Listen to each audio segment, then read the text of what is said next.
প্রিয় দেশবাসী, আসসালামু আলাইকুম। আমি আপনাদের সামনে হাজির হয়েছি অত্যন্ত হৃদয় বিদারক একটি সংবাদ নিয়ে। সিঙ্গাপুরে চিকিৎসাধীন জুলাই গণঅভ্যুত্থানের সম্মুখভাগের অকুতোভয় যোদ্ধা ও ইনকলাব মঞ্চের মুখপাত্র শরীফ ওসমান হাদী আর আমাদের মাঝে নেই। ইন্না লিল্লাহি ওয়া ইন্না ইলাইহি রাজিউন। কিছুক্ষণ আগে সিঙ্গাপুরের পররাষ্ট্রমন্ত্রী ভিভিয়ান বালাকৃষ্ণন আমাকে টেলিফোনে এই হৃদয় বিদারক সংবাদটি জানিয়েছেন। ফেসিবাদ ও আধিপত্যবাদ বিরোধী সংগ্রামের এই অমর সৈনিককে মহান রাব্বুল আলামিন শহীদ হিসেবে কবুল করুন, এই দোয়া করি। আমরা সবাই মিলে এই দোয়া করি।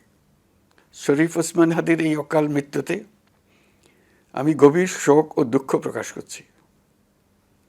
তার প্রয়াণ দেশের রাজনৈতিক ও গণতান্ত্রিক পরিসরে এক অপূরণীয় ক্ষতি।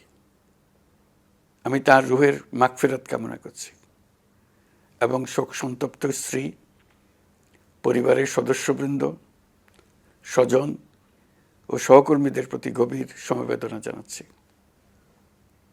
শহীদ ওসমান হাদীর স্ত্রী ও একমাত্র সন্তানের দায়িত্ব সরকার গ্রহণ করবে। শহীদ শরীফ ওসমান হাদীর অকাল মৃত্যুতে আগামী শনিবার একদিনের রাষ্ট্রীয় শোক ঘোষণা করছি। এই উপলক্ষে শনিবার দেশের সব সরকারি, আধা সরকারি, স্বায়ত্তশাসিত প্রতিষ্ঠান, শিক্ষা প্রতিষ্ঠান সহ সরকারি বেসরকারি ভবন এবং বিদেশে বাংলাদেশ মিশনগুলোতে জাতীয় পতাকা অর্ধনমিত থাকবে। একই সাথে আগামীকাল শুক্রবার বাদ জুমা দেশের প্রতিটি মসজিদে শহীদ ওসমান হাদীর রুহের মাগফিরাত কামনায় বিশেষ দোয়া ও মোনাজাতের আয়োজন করা হবে। আপনারা তাতে শরীক হন। অন্যান্য ধর্মের উপাসনালয়গুলোতেও আয়োজন হবে বিশেষ প্রার্থনার। আমি বিশেষ কৃতজ্ঞতা জানাই সিঙ্গাপুর সরকারের প্রতি। তারা হাদীর চিকিৎসায় অত্যন্ত আন্তরিকতা ও পেশাদারিত্ব দেখিয়েছেন। বিশেষ করে সিঙ্গাপুরের পররাষ্ট্রমন্ত্রী ভিভিয়ান বালাকৃষ্ণন, যিনি একই সঙ্গে একজন বিশিষ্ট চিকিৎসক, তার প্রতিও তিনি নিজে হাদীর পরিচর্যা করেছেন, আমাকে নিয়মিত চিকিৎসা সম্পর্কে খোঁজখবর দিয়েছেন। এই নৃশংস হত্যাকাণ্ডের সঙ্গে জড়িত সকল অপরাধীকে দ্রুত আইনের আওতায় আনা হবে এবং তাদের বিরুদ্ধে সর্বোচ্চ শাস্তি নিশ্চিত করা হবে। এ বিষয়ে কোনো ধরনের শৈথিল্য দেখানো হবে না। বিপ্লবী রক্তে উজ্জীবিত এই তরুণ নেতা ওসমান হাদী ছিলেন প্রতিবাদের অনন্য প্রতীক। তার কর্মের মধ্য দিয়ে তিনি শুধু প্রতিবাদ নয়, দেশপ্রেম, ধৈর্য ও দৃঢ়তার অনন্য দৃষ্টান্ত রেখে গেছেন। আমি দেশের সকল নাগরিকের প্রতি আন্তরিক আহ্বান জানাচ্ছি, আপনারা ধৈর্য ও সংযম বজায় রাখুন। আইনশৃঙ্খলা রক্ষাকারী বাহিনী ও সংশ্লিষ্ট সংস্থাগুলোকে পেশাদারিত্বের সঙ্গে তদন্ত কার্যক্রম পরিচালনা করে সুযোগ দিন। রাষ্ট্র আইনের শাসন প্রতিষ্ঠায় সম্পূর্ণরূপে প্রতিশ্রুতিবদ্ধ। আমি আবারও স্পষ্টভাবে বলতে চাই, ওসমান হাদী ছিলেন পরাজিত শক্তি ফ্যাসিস্ট সন্ত্রাসীদের শত্রু। তার কণ্ঠ স্তব্ধ করে বিপ্লবীদের ভয় দেখানোর অপচেষ্টা সম্পূর্ণভাবে ব্যর্থ করে দেন।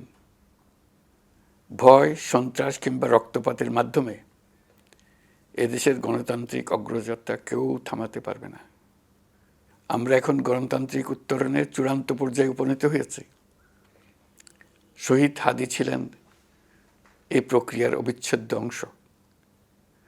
তার একান্ত ইচ্ছা ছিল আসন্ন নির্বাচনে প্রতিদ্বন্দ্বিতা করে নতুন বাংলাদেশ বিনির্মাণের পরবর্তী ধাপে সক্রিয় ভূমিকা রাখা।